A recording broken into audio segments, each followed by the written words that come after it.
I'm really grateful for the low technology environment that St. Ignatius has. It's been very good for their personal development. If they're not exposed to the technology at school, then we don't have to worry about that at home, so they're not used to it. So the school partners with us very well with that. There are dangers with technology that we as a family and culture and a society are kind of acutely aware of these days. For that reason, we like to limit our children to technology, and knowing that when they go to school that they have limited technology was a big advantage for us actually. For me, I care enough about their development and what they're exposed to know that it's going to be a very difficult thing to filter that stuff for them. And it's easier for me to take care of them if it's not there. Our service providers, our content providers are interested in addiction.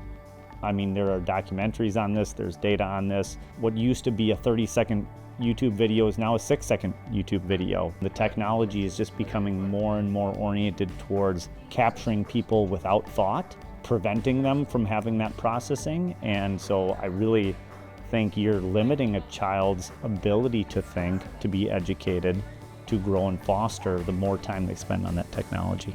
For probably over a decade now or more, we've been telling kids, learn to code, start coding in kindergarten, all these things, right? And now we have AI coming down the road that may end up being the coders in the future. A lot of companies don't necessarily look at your tech background, they just look at your education and like your ability to learn things. Like, are you a dynamic thinker? Can you think on the fly?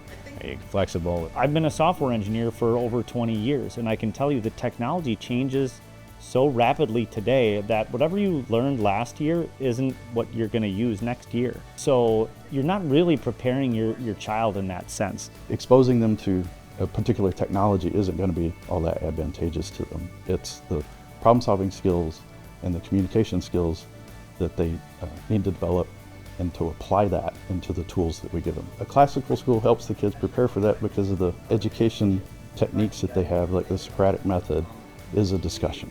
It's a question being thrown out and attacked from different angles. There's no substitute for that. You don't get that from a keyboard. You can't do it from going through PowerPoint slides. It's an active discussion that has to happen. Yeah, ultimately I think that critical thinking skills and communication are the things that make us human. And those are the skills that are really going to take us far in life. We need kids who can process and think and pick up new tools, and that's where the classical focus on the foundations of learning really are what I want for my kids and what I hope for the community really in general.